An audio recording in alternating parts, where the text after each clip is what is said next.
Marta Czernowski is measuring the hillside with a piece of knotted rope. It is October of 1903.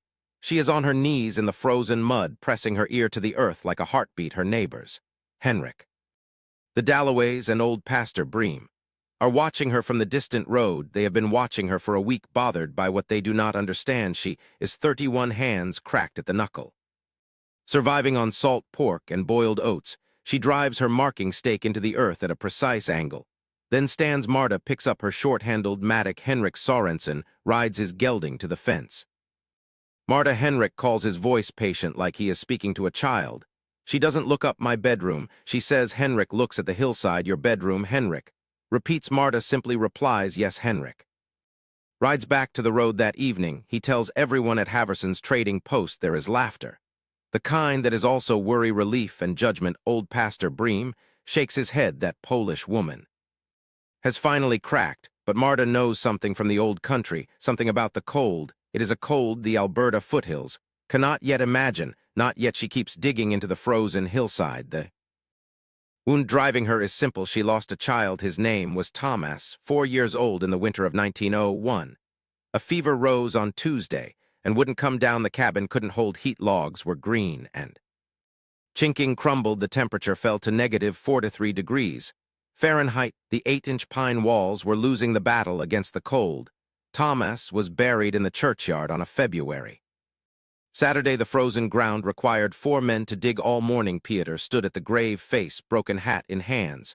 3 months later, Peter returned to Krakow a broken man. Marta remained with $11 and a cold, heavy chest the Edmonton bank gave her until spring to prove productivity. Her harvest of wheat and 4 chickens was not enough. She calculated that the cabin consumed 4 cords of wood at $2.20 a cord. It cost $8.80 monthly, money she did not have. And the cabin remained cold. Her son died here. She wouldn't pay for that again. Her grandmother lived half underground in the Carpathian mountains. The old woman called it the Zemianka.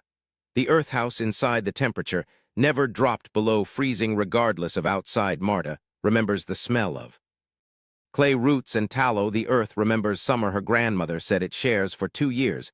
She read pamphlets on cellar construction.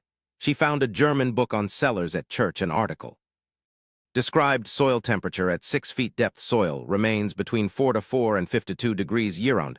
Marta has done the math, capturing the earth's heat. She can create a room that never falls below freezing. Insulation will make her room 82 degrees warmer. She wrote 82 and circled it 3 times. The math and her grandmother's memory do not lie. She needs spades, a mattock, a pickaxe, and pipe. She needs canvas, oak planks, limestone, sawdust, and burlap. She has been collecting materials since August, trading and salvaging. She located her site with precision on a south-southeast hillside. The underlying material is dense thermal mass, Chevy blue-gray clay. She is building a thermos bottle inside the hillside. South-facing entrance captures low winter sunlight for passive warmth. She begins digging. October 9th, 51 days before cold. The first problem is overburdened grass roots and frost-thieved gravel. Her mattock bounces off the earth like she is hitting iron. She breaks the handle, trading eggs for a spare. She works first light to dark. 7 days a week. Palms blister and burst. She wraps them in petticoat rags. Clara Sorensen brings a covered dish of stew one evening. Clara speaks gently, worried about Marta's state of mind. Couldn't you bank the cabin walls with more earth? Marta eats standing up. I need 80 degrees, she says. Clara looks at Marta, then stares at the hole. The hole is 6 feet deep. Clay berms rising. Clara starts to speak again, but stops herself. She takes the empty dish and heads home. By week's end, the hole is 8 feet deep. She weighed the bucket, 900 pounds of clay. Now comes the part that matters. She cuts a drainage channel around the floor's perimeter. She fills it with gravel hauled from the creek. Drainage is essential. Wet earth drains body heat. The German book taught her wet earth conducts faster. Marta packs the walls with a 2-inch layer of dry sawdust, hauled from Haverson's mill. She stretches double layers of burlap over the sawdust, tacking it with wooden pins. The sawdust traps dead air, acting as an insulator to keep the warmth inside. On day 19, a 4-inch crack develops in the drying east wall. Marta spends 2 days hauling water and repacking the clay with a stone. She mixes clay and straw, limebow, to bind the material into structural walls. The roof takes 4 days to build with multiple layers. The finished roof holds heat like A massive millstone, she bores a ventilation shaft with an iron pipe. Without ventilation, the lamp would consume all oxygen. Marta lies on the straw mattress testing the room. The thermometer reads 48 degrees outside, it's 21. The structure isn't sealed, yet walls are releasing cold. Marta notes a 27-degree difference in her incomplete structure. Thermal mass must be warmed. Slowly, like filling iron, the neighbors agree Marta Czernowski has finally lost her mind. Jen's Dalloway is blunt, she's dug herself. A grave in November. Gossip fills the time as the work ends. Henrik Sorensen watches, waiting to play the role of rescuer. Marta would rather freeze than accept Henrik's calculated charity. Pastor Bream watches from the fence line in the afternoon. His shadow stretches into the tunnel, caught by low light. We are not meant to live in the ground. Marta, my son died in a house above ground. She replies. Pastor Bream does not return to the hillside after that. Her money is running to the wire. Nearly all spent materials cost $41.70 from her savings. She has $18.90 left in total. $12 go to the mortgage, leaving a tiny cushion. $6.90 remain against the entire winter. She cannot afford to fail or have anything go wrong. Her hands are a continuous thing of pain and agony. Blisters become calluses and open cracks in the dry air. Tallow-packed rags freeze to her knuckles where blood has seeped. Marta is losing weight, her loose wool dress hanging wrong. On November 19th, Marta finally seals the entrance tunnel and strings the last of the burlap layers. She works by lamplight past midnight. As the outside temperature drops to 11 degrees below zero, the foothills receive a skiff of new snow, the kind that is a sentences beginning, not a complete thought. Clara Sorensen and her son Lars arrive, offering unexpected help during the final 2 nights of work. Clara explains she isn't sent by Henrik. Marta silently accepts the help and hands Lars a timber. Together they complete the 6-foot-long tunnel lined with sawdust and double-layered burlap. They install 2 interior doors of 3-inch oak planks sealed tightly with strips of canvas. This airlock creates a dead air buffer, preventing the cold from rushing into the room. Each door has a wooden toggle latch operable with one hand. She tests both 27 times. Clara holds a lamp in the main room. It's warm in here, she says quietly. The clay walls have been warming for weeks. The lamp adds 6 degrees. How warm? Clara asks. Marta checks the glass thermometer nailed to the wall. 53 degrees inside, 11 below outside, 6 to 4 degrees. Warmer. The clay is not yet saturated. Give it 2 more weeks. She finishes November 20th. 612 hours of labor. She knows the labor because she has kept a diary. November 21st. She sleeps her first night in the finished room. She reads her grandmother's Bible until the lamp dims at midnight. Thermometer reads 61 outside, 9 below, 70 degrees difference, 70 degrees warmer. She closes her eyes in the silence. Early December brings high blue skies and 25-degree afternoons. Children play as Henrik Sorensen splits wood coat open. Marta reinforces the limestone cap over the entrance tunnel. She hauls 2 cords of green pine to the door. She fills every vessel, barrels, pots, and jugs with water. Marta salts the pork and packs the root cellar. She banks the cabin walls with 3 feet of earth from the outside. The zemianka is nearly invisible. A limestone slab deflects snow from the 2-foot entrance. Replanted turf and grass hide the clay cap completely. Henrik Sorensen's proper timber frame house is 100 yards away, built of 18-inch spruce logs. It has good chinking and a chimney that consumes 1 cord of wood every 3 days. Henrik has 14 cords stacked. He will exhaust them by February. If winter is average, if winter is not average, he will cut wood in January weather, which kills men. Joseph, the Blackfoot trapper, predicts the storm is coming on December 12th. Marta makes final preparations on December 11th, checking the cave thermometer. 6 to 7 degrees inside, 4 below zero outside, 71 degrees warmer. The clay walls are reaching full saturation.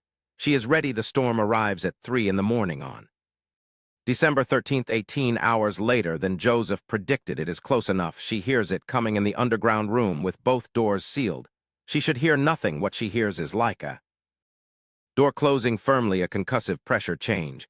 She feels then a sustained low vibration through the clay walls from the wind pressing the hillside.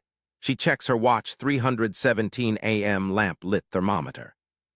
68 degrees. Lamp doesn't flicker. She knows what is happening above. She's been in Alberta for 4 years.